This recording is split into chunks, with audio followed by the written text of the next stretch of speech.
Benjamin and the Wishing Doll.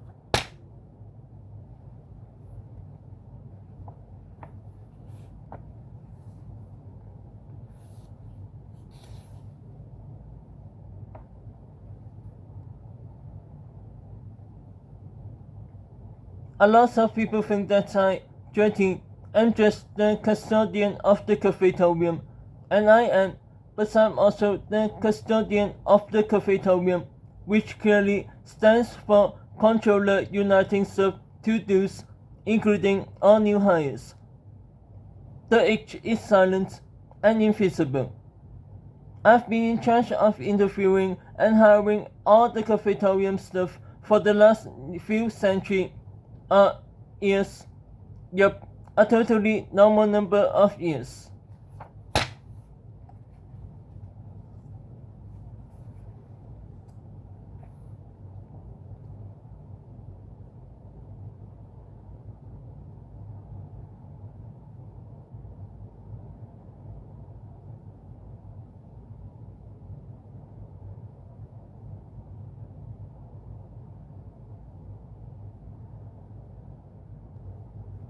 I hired Mr. Noodle Shengdo, last one, Julian Chisicloff, Wizard Mouse, last two, the giant I bought affectionately known as Wolfer, the chairs at table 18, who keeps to themselves but are very supportive of the students, and so many others.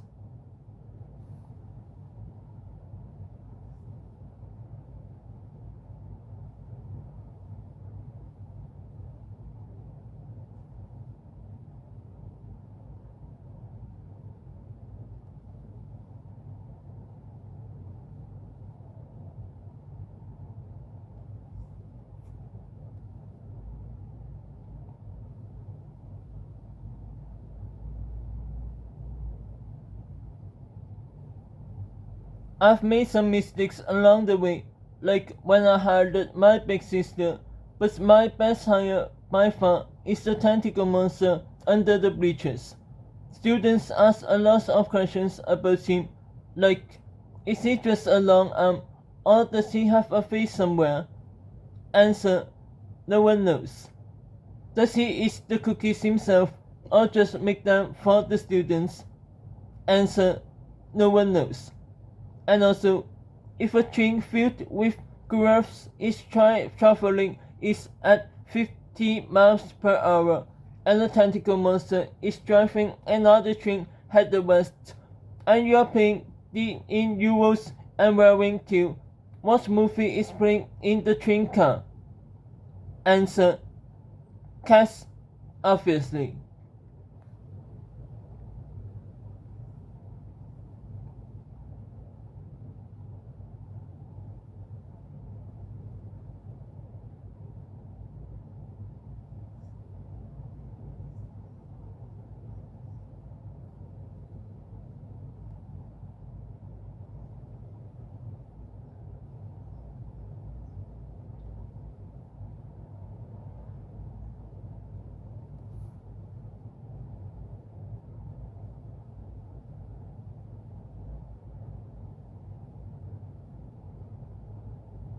Today's story is about Benjamin King, lover of movies, fan of rope ladders, and disliker of tentacle monsters, who is supposed to learn that lactose intolerance isn't the only thing that should make a person fear cheese.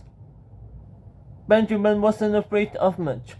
When he wasn't at school, he was usually belly down on the carpet, eyes screwed to the scariest movie his parents allowed him to watch. From Tales of the Squid Monster to Octopuses Attack Manhattan to Shark City, Benjamin has seen them all and hadn't gotten scared once. Yet there was one thing Benjamin was very, very afraid of. One day, Benjamin was having lunch with his friends Joe and other Joe. The best friends regaled him with tales of the real story behind seat 47. And then the tentacle monster from under the bleachers hugged us, and gave us each a cookie, said other Joe. A chocolate chip cookie, Joe yelled.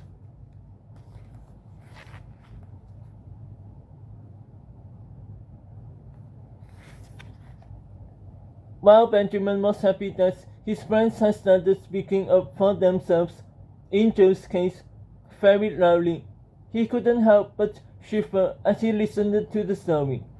Yes, Joe and other Joe swore up and down that the monster under the bleachers was nice and only wanted to give out cookies. But Benjamin was sure that something else was going on.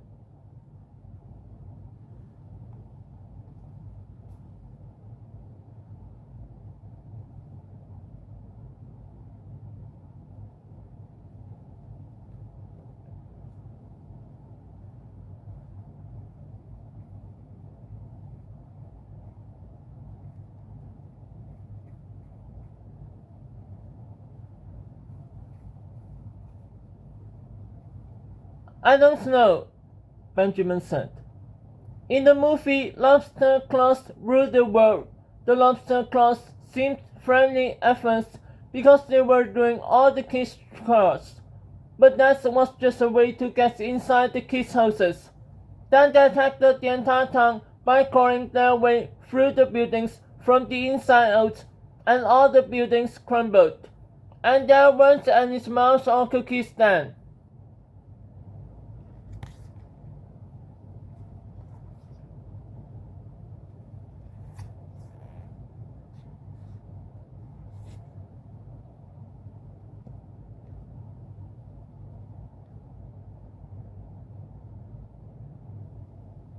Nah, Joe said. This monster is friendly. Very friendly, other Joe yelled. In fact, why don't we introduce you to him? Benjamin swallowed hard. Like now? Yeah, Joe yelled. Now! Joe and other Joe immediately jumped up from their seats. When Mr. Noodle Jungle saw them, he came running. Where do you two think you're going? He asked the boys. Joe stammered. We're going to throw away our chests, other Joe said.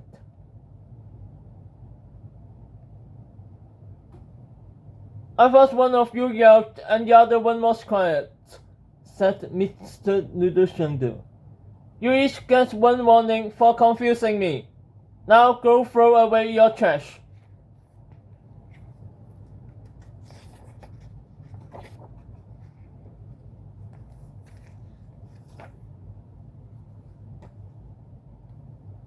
Benjamin hated to admit it, but in that moment he hoped that the Jews would get in trouble.